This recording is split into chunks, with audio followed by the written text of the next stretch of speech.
Welcome back to Tarot by the Bay. I'm David. Viewer question regarding the Coast Guard and sexual harassment investigations with the Coast Guard that resulted in the Coast Guard apologizing at the end of June of this year for how it handled or did not handle investigations into sexual assaults. There was a 6-year investigation looking at sexual assaults from 1988 through 2006. This 6-year investigation was conducted between 2014 and 2020, called Operation Fouled Anchor. The Coast Guard did not report this investigation to the committees that would be promoting members of the Coast Guard, and at least 2 members of the Coast Guard that were parts of this allegation were promoted during that time point. There are senators looking into this, and there are at least 42 individuals who have substantiated claims of sexual assault. It's not a little bit here we're talking about.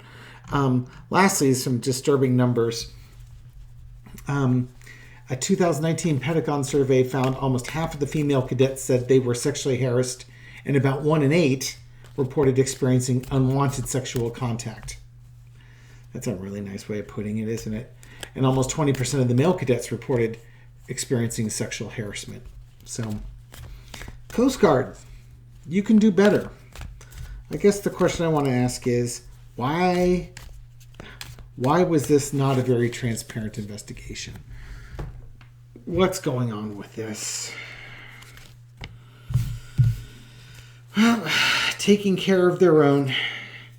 This is, in this case, this is the wanting to take care of their officers and not looking at all the cadets. This is protecting the powerful people and keeping their secrets because they could. Basically, because they could. This investigation started, allegations came out. The investigation started, and they were looking into this issue.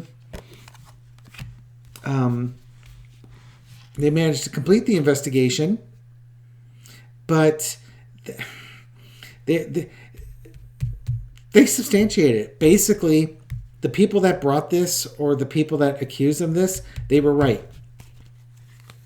They were absolutely right about that. But then there was we've got this information. What do we do with it? They were in a conundrum. They didn't know what to do with the information that was leaked out.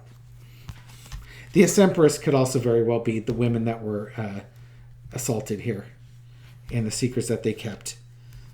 And then that would make sense because then they bring out the allegations victorious because basically the report validated what they said, but they don't know what to do with that report. The lesson to be learned, or the thing of value, is sometimes you got to know when to cut somebody loose. If you've got people, if you have commanders that are sexually assaulting women, get rid of them. How about that? How about that for a novel idea? As opposed to welcoming them in and just like, here we go, business as usual. You take care of us and I'll take care of you. So, in this case, the Coast Guard, they were just covering up. Even though the women had brought those cases, in the end of the day, they covered up for those commanders because it's business as usual. Boys will be boys type of thing. Although I think in this case these are men, but they don't want to have to change anything because there's power. The people that were being accused were powerful, and so therefore they called the shots.